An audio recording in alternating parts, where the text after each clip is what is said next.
Bonjour, aujourd'hui une courte vidéo pour vous parler de la psychologie en écoféminisme et en écopsychologie.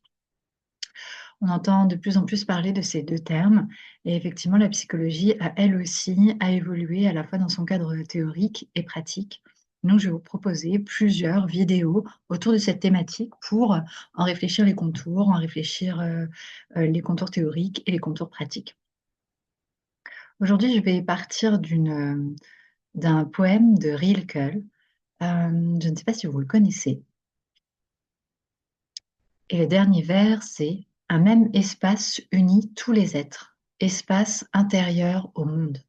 En silence, l'oiseau vole au travers de nous. Oh, moi, qui veux grandir, je regarde au dehors et en moi grandit l'arbre.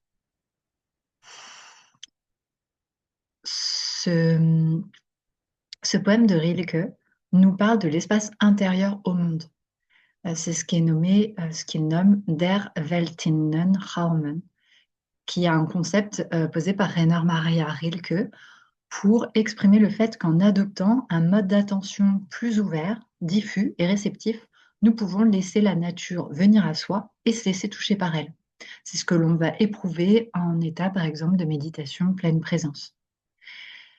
La nature n'est plus regardée, mais elle est ressentie. C'est cette phrase que Rilke nous offre, qui est citée par Andy Fisher, quand il nous dit: quand nous sommes immobiles, nous ne pouvons guère nous distinguer de ce qui nous entoure. Et c'est cette expérience intérieure au monde qu'il va nous être demandé d'adopter, d'acquérir et de redévelopper. Et ça va être possible avec notamment le cadre de la phénoménologie. La phénoménologie, qui a été entre autres posée aussi par Maurice Merleau-Ponty, nous dit: mon existence comme subjectivité ne fait qu'un avec mon existence comme corps. Autrement dit, le sujet phénoménologique, il est immergé dans des conditions historiques, sociales et culturelles données qui vont définir sa situation. Et de l'autre, ce sujet phénoménologique est une totalité de fonctions psychiques et physiques qui sont toutes solidaires. Autrement dit, avec la phénoménologie, on va donc passer d'un être, d'un sujet ou d'un je suis un peu atemporel, abstrait, hors sol, complètement isolé, à, au contraire, un sujet, un être, un je suis historique, situé donc, incarné donc dans son corps et relié aux autres. Et cette dynamique change beaucoup de choses, puisque on va aller rechercher le pouvoir du dedans, dont parle Starwalk, qui est une écoféministe militante écologiste, par opposition au pouvoir sûr du système patriarcal, capitaliste et colonialiste de domination.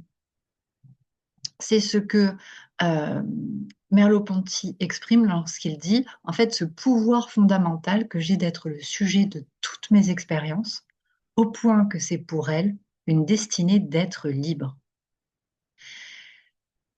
Donc pourquoi cette phénoménologie va nous être utile? Parce que, nous sommes en famine expérientielle, comme nous le rappelle Andy Fisher dans son livre Radical Ecopsychology, où en fait il nous explique à l'époque, en 2013, que notre société occidentale, avec les différents paradigmes précédemment cités, a généré depuis ces derniers siècles un environnement urbain et un environnement industriel dans lequel nous baignons, et nous sommes de plus en plus privés d'expérience. Nous passons de l'expérience intuitive d'apprentissage à une expérience qui est juste celle de posséder, de consommer. Et ça, c'est peut-être encore plus vrai à l'heure actuelle avec l'IA, où on va voir l'expérience de l'apprentissage complètement se transformer. La deuxième point, c'est que la phénoménologie, elle est utile parce que nous sommes complètement dissociés et réifiés. C'est-à-dire que là encore, dans notre société, héritier de Descartes, fameux je pense donc je suis, nous sommes très éloignés de notre expérience corporelle, de nos expériences émotionnelles, du ressenti. Et nous vivons beaucoup dans nos têtes, dans notre mental, dans une abstraction hors sol et hors corps. Et réifier, ça veut dire que l'on se met ou on met l'autre à l'état d'objet. C'est-à-dire qu'on le déshumanise, on lui enlève toute projection, toute intention d'émotion ou même d'agentivité ou d'intelligence pour pouvoir finalement l'utiliser à son usage. Et enfin, le troisième point qui explique pourquoi cette phénoménologie est importante, c'est parce que nous sommes déconnectés de notre sensibilité, comme nous le rappelle Baptiste Morisot, et que nous sommes également déconnectés de notre part sauvage, sauvage au sens étymologique du terme, c'est-à-dire de la sylva, de la forêt. Nous sommes déconnectés du lien à la nature. Et finalement, ces trois raisons, c'est ce que l'on va observer beaucoup dans nos maux, dans nos souffrances, que l'on va observer aussi dans nos consultations. Et c'est en ça que la phénoménologie va nous accompagner parce qu'elle va être un acte de résistance, comme nous l'exprime Claire Petit-Mangin. Un acte de résistance sur le plan individuel, puisque la phénoménologie va nous aider à retrouver le contact avec la dimension ressentie de notre expérience, qui va nous procurer de la lucidité et de la détermination nécessaire pour identifier et désinvestir ce qui encombre, fige et épuise la vie, et pour reconnaître ce qui la nourrit et lui donne sens. Autrement dit, ce travail phénoménologique que l'on va pouvoir entreprendre avec soi-même, avec nos patients et avec les groupes, devient un acte fondamental qui va aider l'individu à retrouver des choses importantes comme l'intuition, comme le discernement et comme la détermination. Mieux comprendre qu'est-ce qui fait que mes ressources s'épuisent, qu'est-ce qui fait que je suis en burn-out, qu'est-ce qui fait que je suis en dépression, qu'est-ce qui fait que je suis dans une anxiété ou dans un stress généralisé, qu'est-ce qui fait que ça va mal dans ma vie. Et ça va permettre également d'aller chercher les fameuses ressources dont on a besoin. Qu'est-ce qui nourrit ma vie? Qu'est-ce qui donne sens à ma vie? Qu'est-ce qui me rend robuste? La phénoménologie va être un acte de résistance également sur le plan politique. Là, je vais citer Pincola Estés Clarissa, qui nous dit quand l'âme sauvage est en infériorité par rapport au prédateur, les structures économiques, sociales, émotionnelles et religieuses de la culture se mettent à dénaturer graduellement les ressources, les créatures d'âme, tant dans le domaine de l'esprit que dans le monde extérieur. Les cycles naturels sont affamés et conduits à prendre des formes contraires à la nature, soumis aux outrages d'utilisation abusive ou bien mis à mort.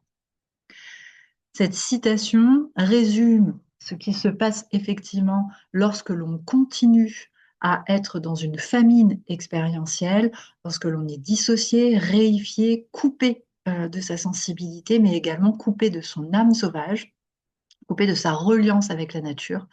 Et finalement, la phénoménologie est un acte de résistance sur le plan politique puisqu'elle permet de construire une cité, de construire un futur, de faire société autrement, dans le plus grand respect des cycles naturels et des besoins profonds de nos âmes euh, et de tous les vivants.